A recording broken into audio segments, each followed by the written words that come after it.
Good day, everyone. We are the Group 3, and we will talk about market integration and its subtopics, as well as the global interstate system and its subtopics. I am Ronald Ibisayo II, the leader, and will be the one to start talk about market integration. You remember globalization according to political scientist Manfred Steger, the intensification of worldwide social relations which link distant localities in sex and that are local happening are shaped by events occurring many miles away and vice versa. With the goods and services being exported and imported worldwide, market integration comes to existence. So, what is market integration? According to Plunkett, O'Hara, and Ye, market integration means that goods, services, and production factors can be circulated freely across different regions and thus prices of goods and capital are equalized. Wherever a product may be made available, it will still bear the same price. Now, let's move to its importance. Market integration offers a revolutionary chance to unleash potential globally for economic growth and improve competitiveness.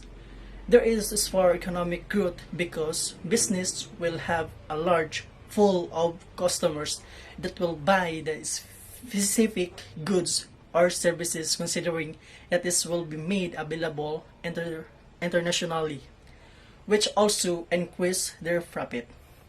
And it is improves the competitiveness in the market, which is a need to strive because the number of competitors have also grown since there are different businesses existing worldwide. And all of these are due to the wider accessibility of goods and services due to the interconnectedness of countries around the world. That's all. Thank you. History. The history of global market integration is a complex and multifaceted story that spans centuries. It involves the interconnectedness of economies, the exchange of goods and services, the flow of capital, and the evolution of the economic system. Here is the simplified overview of the key milestone in the history of global market integration. First is the ancient trade routes. During 200 BCE and 1300 CE, an ancient trade routes such as the Silk Road, Indian Ocean trade, and Trans-Saharan trade connected different regions of the world, facilitating the exchange of goods and ideas. Next is the age of exploration. During 15th and 17th centuries, these two periods play a pivotal roles in shaping the course of history by connecting different parts of the world and fostering cultures, economic, and technological exchanges. Mercantilism during 16th and 18th centuries.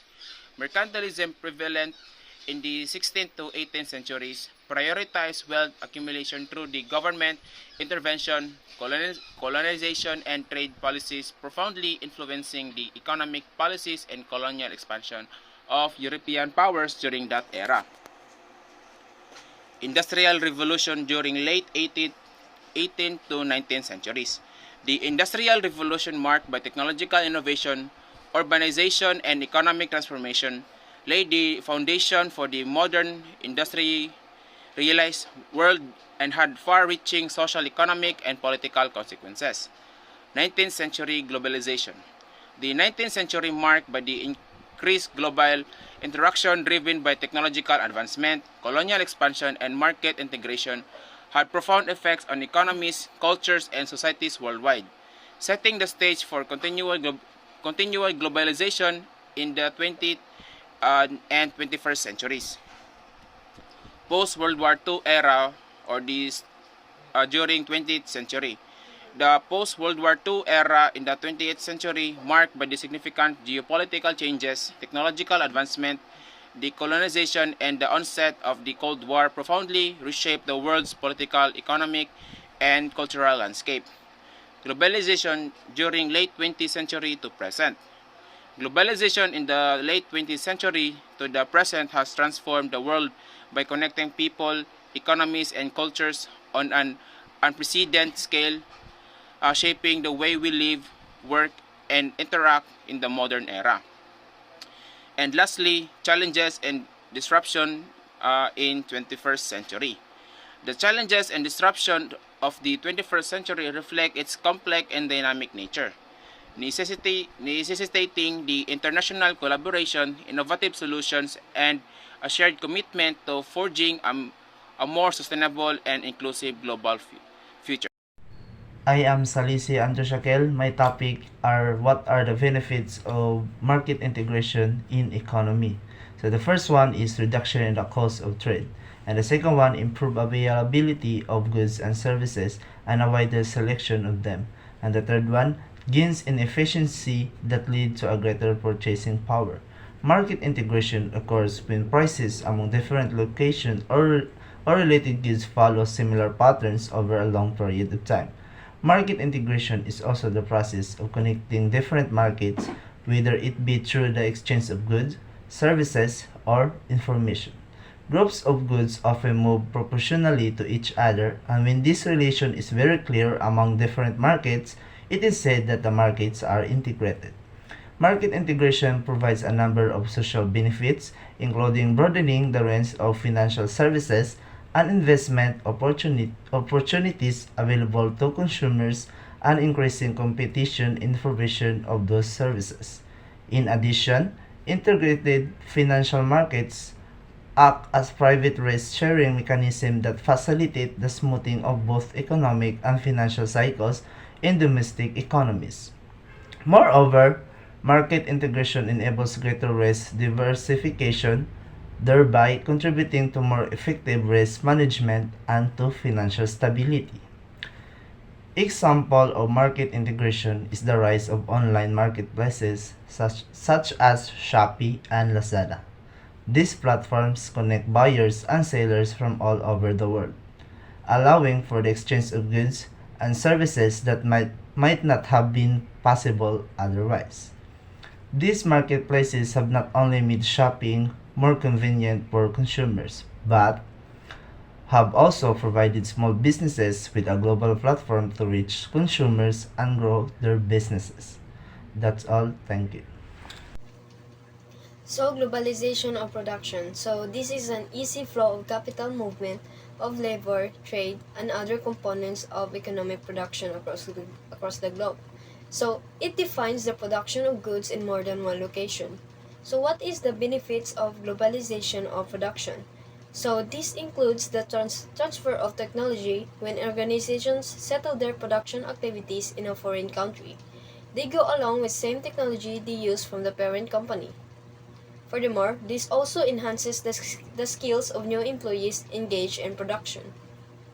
So, it increases in productivity with production taking place from more than one location. The quantity produced is higher, the market demand is well satisfied with improved production. So, furthermore, global production operation provides an opportunity for the producing company to enjoy economies of scale. So the globalization of market, this refers to markets operating at the global level. So this means that they are interconnected and depend on each other to function properly. So furthermore, they also involve more than just trade because globalization incorporates social, political, political and economic factors. So examples of globalization include companies outsourcing their production to a different market or having to obey different laws depending on the market they operate in. My topic is all about the subtopics of market integration. Market integration is the combination of different markets with similar products to a single market to enable to focus in decision making on the hands of a single management. Market integration means that goods, services, and production factors can be circulated freely across different regions, and thus prices of goods and capital are equalized. Market integration enables greater risk diversification, thereby contributing to more effective risk and management and to financial stability. The history of market integration. Market integration was the outcome of the consistency of trade and commerce through the formation of a global economy. International trade in goods and services has been practiced before the globalization tendencies of the 20th century. Because of advancements in shipping and navigation, nations may now trade across borders and employ technology to advance their industries. This was observable in the development of maritime transport throughout history. Next is the benefits of market integration to economy. Market integration economy benefits including lower trade costs, a wider variety of goods and services, and efficiency gains that increase consumers' purchasing powers.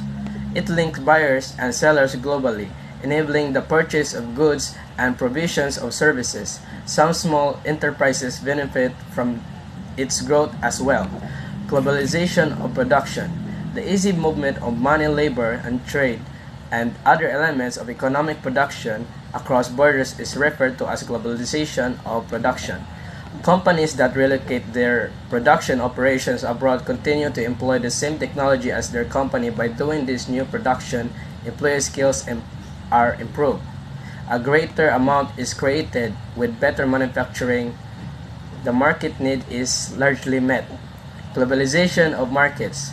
Globalization of markets refers to the merging of historically distinct and separate national markets into one huge global marketplace.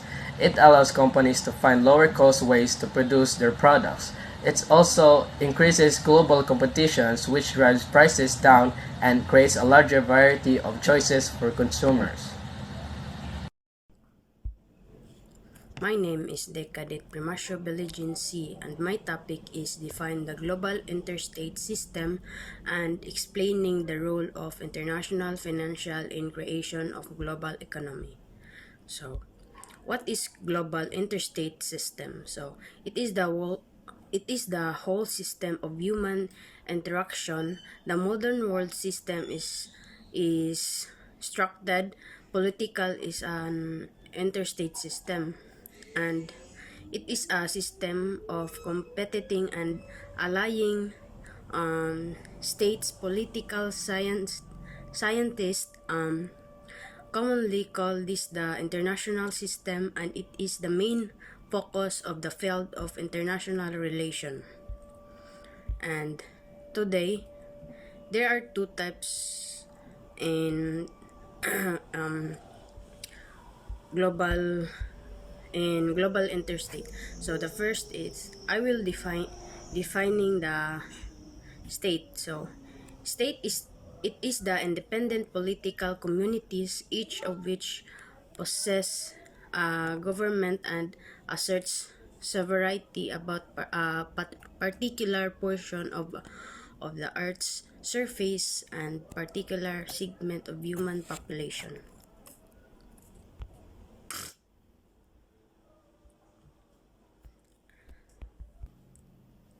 And the interstate is a system of unequally power and competing states in which no single state is capable of imposing control on all others. Um, these states are interaction, which one or another is a set of drifting alliances and wars, and change in relative power of state.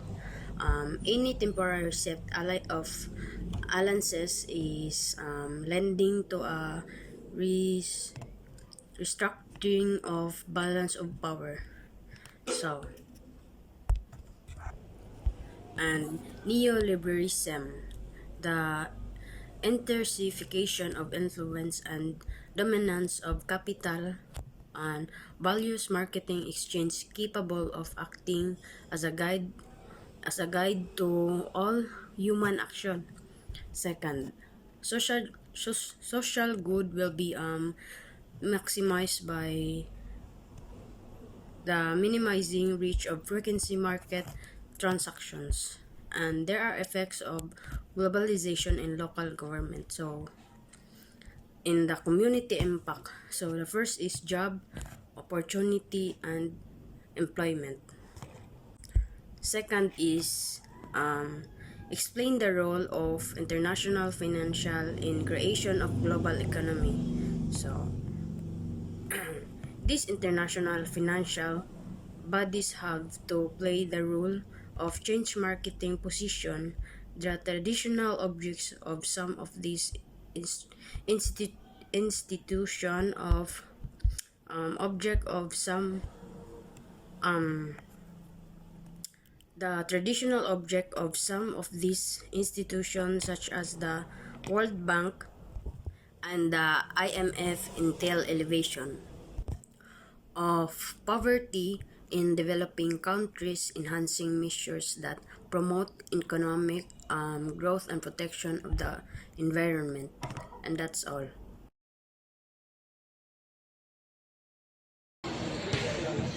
Integrated global markets do not emerge overnight. Rather, they develop gradually as a result of emergence of a world economy that involves fusion of trade and industry. International trade and exchange of goods and service were already commonplace before the 20th century drive toward the globalization. The integration of global markets started when big American corporations began to emerge after the Second World War with the rise of new conglomerates. And later, the Japan and Europe followed the suit. In the military post-war operation, the rise of American, Japanese, and European global corporations paved the way for the further development of the international trade. Hi everyone, I'm that Cadet Alegria, and my topic is all about the Bretton Woods system. So, what is a Bretton Woods system? A Bretton Woods system is an international monetary system.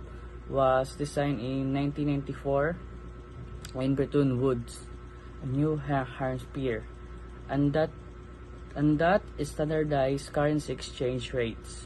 So the goal was to build enduring economic order that would facilitate post-war economic growth. So the Bretton Woods Agreement established by two multinational institutions. So first is the International Monetary Fund, or what we call M.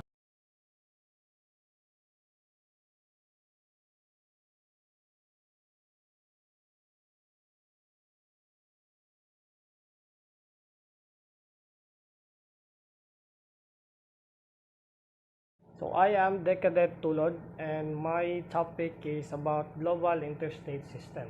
So global interstate system. So global interstate system is a system of competing and allied states around the world. So the word global refers to the interaction networks in which people live. So whether these are especially small or large around the world. The interstate means that the connections and operation between states, and the system means that these policies and settlements are interacting with one another in important ways. So interactions are two-way, necessary, structured, regularized, and reproductive. So a global interstate systems allows a smoother access to financial aid, and an example of that is during this pandemic. So our country had to borrow from the World Bank financial aid to support our country's needs, such as the financial aid to its people. So another example of that is when vaccines started to roll out, and we were able to get access to vaccines from different countries who donated us, such as Japan, China, United States, and many more. Global interstate system makes trade smoother less costly because of the agreements and policies between countries. Hence, it makes importation and exportation easier.